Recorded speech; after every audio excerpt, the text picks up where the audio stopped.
नमस्कार दोस्तों, अपनी पाठशाला चैनल पर आप सभी का हार्दिक स्वागत है। तो मित्रों, कैसे हो आप सभी? मैं आशा करता हूं कि आप सभी स्वस्थ होंगे, मस्त होंगे और निरंतर अपनी पढ़ाई में लगे हुए होंगे। तो मित्रों, मैं फिर से हाजिर हूं एक शानदार जानदार क्लास लेकर के। और आज की कक्षा में हम अध्ययन करने वाले हैं भारतेंदु युग के प्रमुख लेखकों और उनकी रचनाओं से संबंधित है। यानी आधुनिक काल का जो भारतेंदु युग जो चरण है उसके जितने भी लेखक हैं और भारतेंदु से संबंधित जितने भी व्यक्तियों द्वारा प्रमुख पंक्तियां कही गई, भारतेंदु से संबंधित या भारतेंदु की प्रमुख पंक्तियां, उनकी प्रमुख रचनाएं, मौलिक और अनुदित जो नाटक है, उन सभी का विस्तृत वर्णन और महत्वपूर्ण प्रश्नों की चर्चा करेंगे। तो मित्रों, शुरू करें आज की क्लास का ये सबसे पहला प्रश्न। भारतेंदु युग का दूसरा नाम क्या है? कि भारतेंदु युग का दूसरा नाम क्या है? तो इसका सही उत्तर होगा पुनर्जागरण काल। आगे हम बात करें अगले प्रश्न की। भारतेंदु उर्दू में किस नाम से कविता करते थे? कि भारतेंदु उर्दू भाषा में किस नाम से कविता लिखा करते थे? तो इसका सही उत्तर होगा रसा उपनाम से। अगला प्रश्न, आधुनिक काल का प्रारंभ कब से माना जाता है? कि आधुनिक काल का प्रारंभ कब से माना जाता है? तो इसका सही उत्तर होगा 1857 से। आगे हम बात करें भाषा योग वशिष्ठ के रचयिता कौन है? कि प्रसिद्ध रचना भाषा योग वशिष्ठ के रचयिता कौन है? तो इसका सही उत्तर होगा राम प्रसाद निरंजनी। अगला प्रश्न, उदयभान चरित्र किस रचना का दूसरा नाम है? कि उदयभान चरित्र किस रचना का दूसरा नाम है? तो इसका सही उत्तर होगा रानी केतकी की कहानी। और मित्रों, आप सभी से एक प्रश्न कि रानी केतकी की कहानी के लेखक कौन है? इसका उत्तर आप हमें कमेंट्स में दीजिएगा। अब आगे हम बात करें नासिकेतोपाख्यान के रचयिता कौन है? कि नासिकेतोपाख्यान के रचयिता कौन है? तो इसका सही उत्तर होगा सदल मिश्र। हम अगली रचना की अगर बात करें या अगले प्रश्न की अगर चर्चा करें तो उत्तर भारत में खड़ी बोली को अपने गद्य साहित्य का माध्यम बनाने वाले साहित्यकार कौन थे? कि जो उत्तरी भारत है वहाँ पर खड़ी बोली गद्य में रचना करने वाले या खड़ी बोली गद्य को अपने साहित्य का माध्यम बनाने वाले इतिहासकार कौन थे? तो इसका सही उत्तर होगा गंग कवि। और मित्रों, याद रखिएगा कि गंग कवि की प्रसिद्ध जो रचना है उसका नाम है चंद छंद वर्णन की महिमा। तो आपसे अगर ये प्रश्न ऐसे भी पूछ लिया जाए कि चंद छंद वर्णन की महिमा के रचयिता कौन है? तो गंग कवि। अब आगे हम बात करें आचार्य रामचंद्र शुक्ल ने खड़ी बोली गद्य को एक साथ आगे बढ़ाने वाले लेखक चतुष्टय में शामिल किया है। कि आचार्य रामचंद्र शुक्ल ने जी खड़ी बोली को एक साथ आगे बढ़ाने वाले जो 4 लेखकों का समूह है उसमें किन किन को शामिल किया है? तो मित्रों, वो 4 लेखक कौन कौन है? तो सैयद ईसा अल्लाह खां, लल्लू लाल, सदल मिश्र और सदा सुखलाल। अब ये प्रश्न आपसे किस प्रकार पूछा जाएगा कि निम्न में से खड़ी बोली को एक साथ आगे बढ़ाने वाले लेखक चतुष्टय में शामिल नहीं है? तो आप इन चारों को याद रखिएगा। अब वो प्रश्न होगा उनमें 3 तो ये रहेंगे, इसके अलावा चौथा नाम किसी दूसरे लेखक का देख करके प्रश्न पूछा जा सकता है। अब आगे हम बात करें अगले प्रश्न की, शुद्ध एवं परिमार्जित खड़ी बोली के प्रथम लेखक कौन माने जाते हैं? शुद्ध एवं परिमार्जित खड़ी बोली के प्रथम लेखक माने जाते हैं। तो इसका सही उत्तर होगा राम प्रसाद निरंजनी। और इनकी रचना की अगर बात की जाए तो भाषा योग वशिष्ठ, और भाषा योग वशिष्ठ ये 1741 ईस्वी में लिखी गई है रचना है। अगले प्रश्न की अगर चर्चा करें तो दक्षिण भारत में खड़ी बोली में साहित्य सृजन करने वाले विद्वान कौन थे? कि दक्षिण भारत में खड़ी बोली में साहित्य लिखने वाले विद्वान कौन थे? तो इसका सही उत्तर होगा मुल्ला वजही। कि उत्तर भारत में साहित्य खड़ी बोली में गद्य साहित्य लिखने वाले कौन थे? गंग कवि। और दक्षिण भारत में मुल्ला वजही। अब आगे हम बात करें अगले प्रश्न की, रीतिकाल का अंतिम चरण जो 1843 से शुरू होता है, 43 तक रहा, और भारतेंदु युग के आगमन यानी 1868 के बीच के जो 25 वर्ष है इसको किस नाम से जाना जाता है? कि रीतिकाल के अंतिम चरण और भारतेंदु युग के आगमन के बीच के जो 25 वर्ष है, यानी 1843 से लेकर के 1838 तक का जो समय है, इसे किस नाम से जाना जाता है? तो इसका सही उत्तर होगा संक्रांति काल। अब आगे हम बात करें अगले प्रश्न की। उर्दू को मुसलमानों की भाषा कहने वाले विद्वान कौन थे?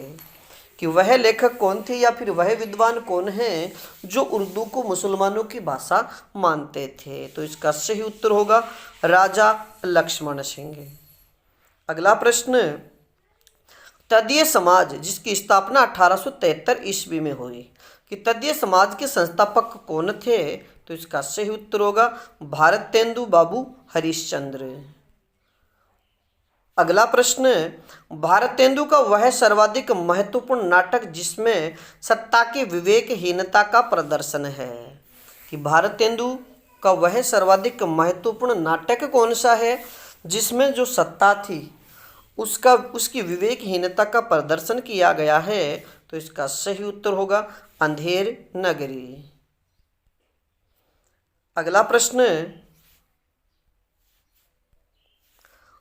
भारतवर्ष की उन्नति कैसे हो सकती है? निबंध का प्रकाशन वर्ष क्या है? कि भारत की उन्नति कैसे हो सकती है, निबंध का प्रकाशन वर्ष क्या है? तो इसका सही उत्तर होगा 1884 ईस्वी।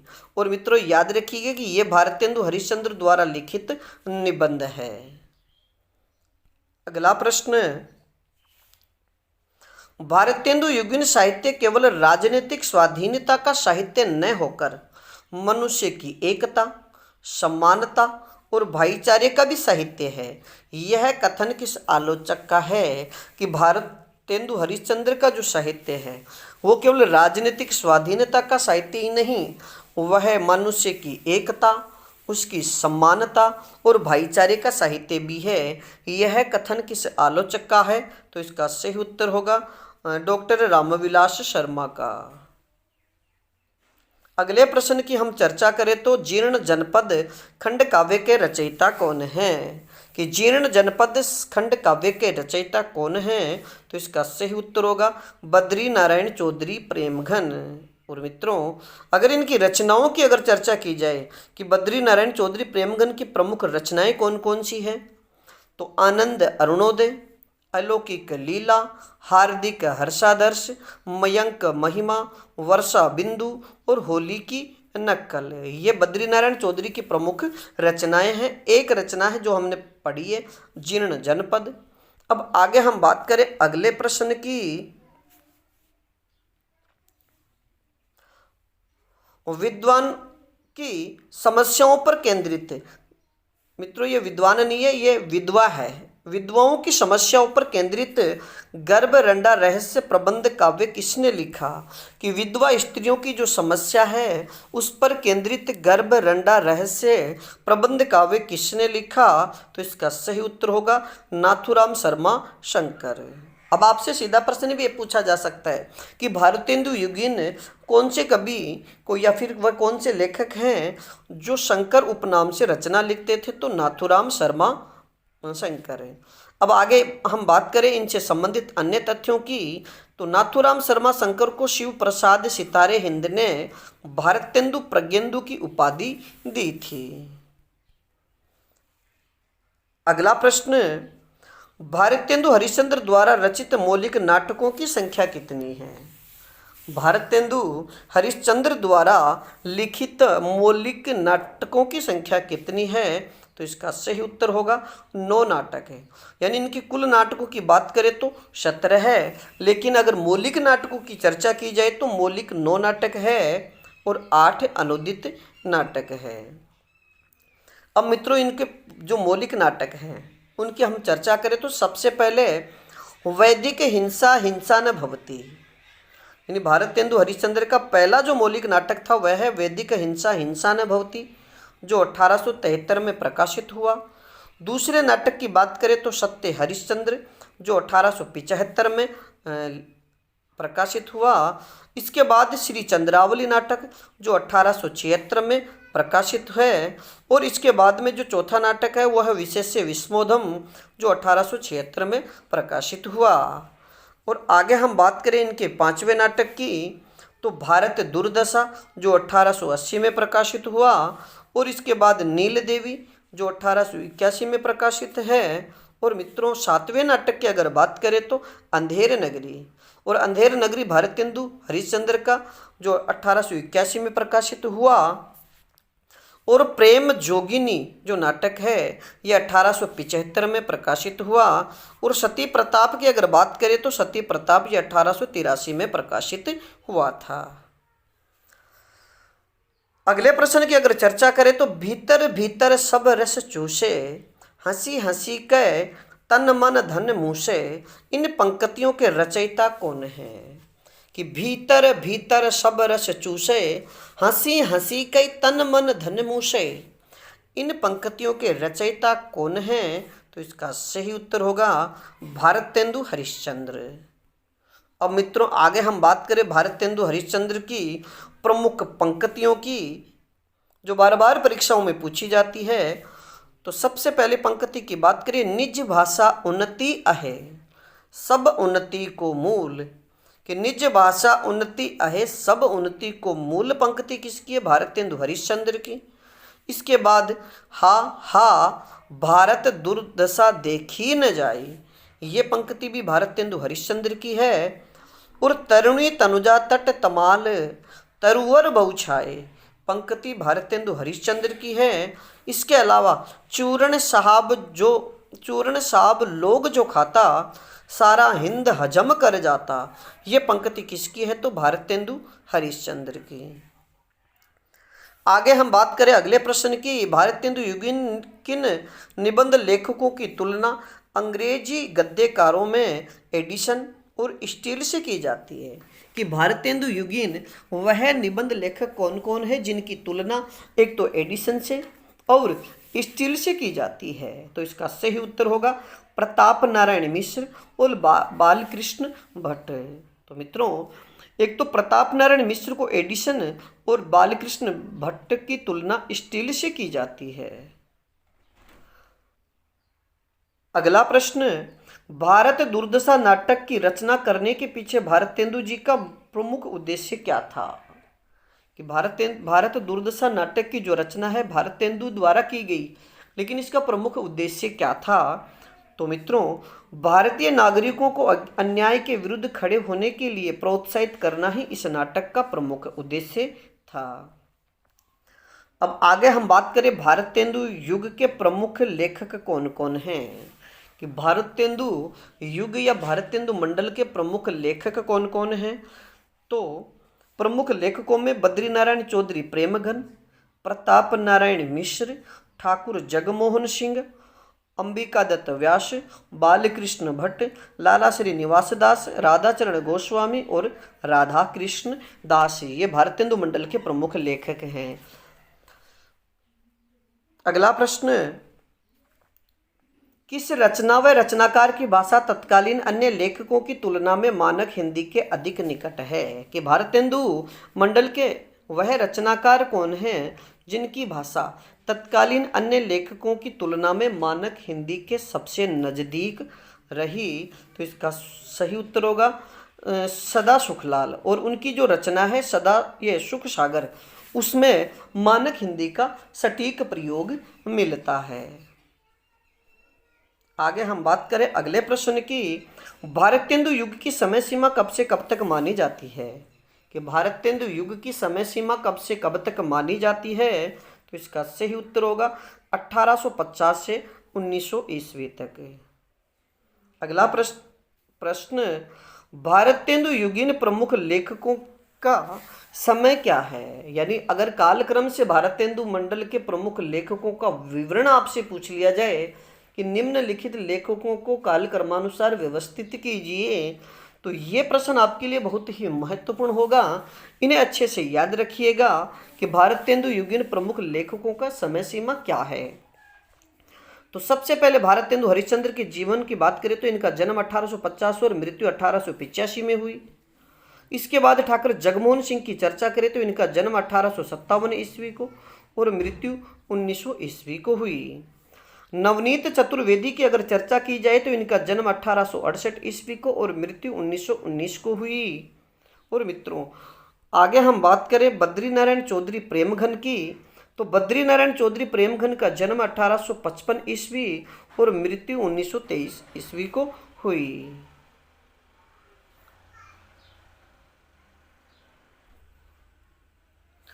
अब आगे हम बात करें प्रताप नारायण मिश्र की, तो प्रताप नारायण मिश्र का जन्म 1856 ईस्वी को और मित्रों इनकी मृत्यु की अगर चर्चा करें तो इनकी मृत्यु 1894 ईस्वी को हुई थी।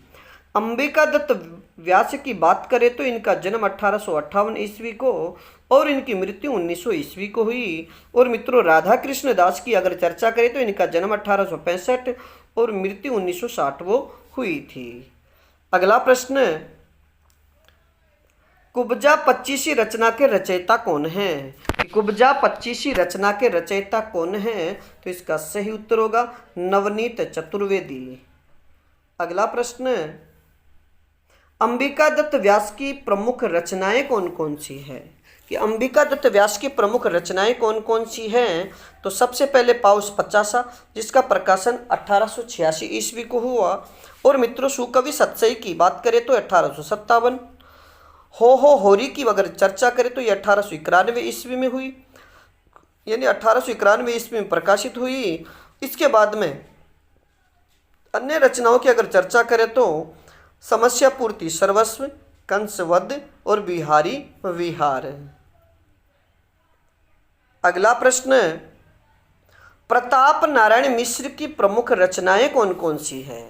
प्रताप नारायण मिश्र की प्रमुख रचनाएं कौन कौन सी हैं? तो मित्रों इसका सही जो प्रमुख प्रताप नारायण मिश्र की प्रमुख रचनाएं उनमें प्रेम पुष्पावली, मन की लहर, लोकोक्ति शतक, श्रृंगार विलास, प्रताप लहरी, नवरात्र के पद, हर गंगा और होली है।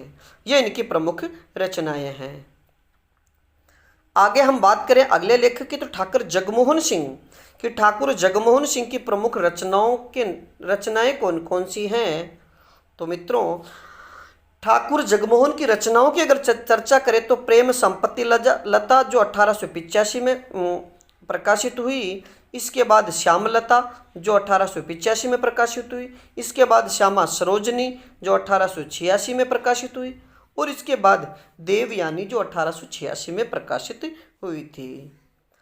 अगले प्रश्न की अगर हम बात करें तो कविता वर्धिनी सभा जो काशी में स्थित है कि कविता वर्धिनी सभा जो काशी में स्थापित की गई के संस्थापक कौन थे? तो इसका सही उत्तर होगा भारतेंदु हरिश्चंद्र। अगला प्रश्न, भारतेंदु द्वारा रचित खड़ी बोली में कविताएं किस नाम से संग्रहित है? कि भारतेंदु द्वारा रचित खड़ी बोली की कविताएं किस नाम से संग्रहित है? तो इसका सही उत्तर होगा फूलों का गुच्छा। अगला प्रश्न, भारतेंदु की समस्या पूर्तियों का संग्रह किस नाम से है? कि भारतेंदु की समस्या पूर्तियों का संग्रह किस नाम से है? तो इसका सही उत्तर होगा भारतेंदु ग्रंथावली के नाम से। अगला प्रश्न, साहित्य जन समूह के हृदय का विकास है। कि साहित्य जन समूह के हृदय का विकास है, यह उक्ति किसकी है? तो इसका सही उत्तर होगा बालकृष्ण भट्ट की। अगला प्रश्न, काव्य में खड़ी बोली के पक्ष में आंदोलन चलाने वाले कौन थे? कि काव्य में खड़ी बोली के पक्ष में आंदोलन चलाने वाले कौन थे? तो इसका सही उत्तर होगा अयोध्या प्रसाद खत्री। और मित्रों खड़ी बोली के पक्ष में आंदोलन ये 1888 को अयोध्या प्रसाद खत्री द्वारा चलाया गया था। आगे हम बात करें अगले प्रश्न की, हिंदी प्रदेश में भारतेंदु के समय में जो राष्ट्रीय जागरण की लहर आई थी उसे पूरी शक्ति से जीवित रखने का कार्य किसने किया? तो इसका सही उत्तर होगा हिंदी प्रदीप पत्रिका में बालकृष्ण भट्ट ने। कि भारतेंदु के समय में जो राष्ट्रीय जागरण की लहर आई थी उसे पूरी शक्ति से जीवित रखने का कार्य हिंदी प्रदीप पत्रिका में बालकृष्ण भट्ट द्वारा किया गया था। अब आगे हम बात करें अगले प्रश्न की, आयु क्रम की दृष्टि से भारतेंदु मंडल के सबसे वरिष्ठ सदस्य कौन थे? कि आयु क्रम की दृष्टि से भारतेंदु मंडल के सबसे वरिष्ठ सदस्य कौन थे? तो इसका सही उत्तर होगा बालकृष्ण भट्ट। तो मित्रों आज के लिए इतना ही, बाकी फिर मिलेंगे एक नए टॉपिक के साथ में। तब तक आप अपने अध्ययन में जुटे रहिएगा और अपनी पाठशाला बाय बीएन सर चैनल पर नए हो तो हमारे चैनल को लाइक, सब्सक्राइब और अपने मित्रों तक शेयर जरूर कीजिएगा। धन्यवाद।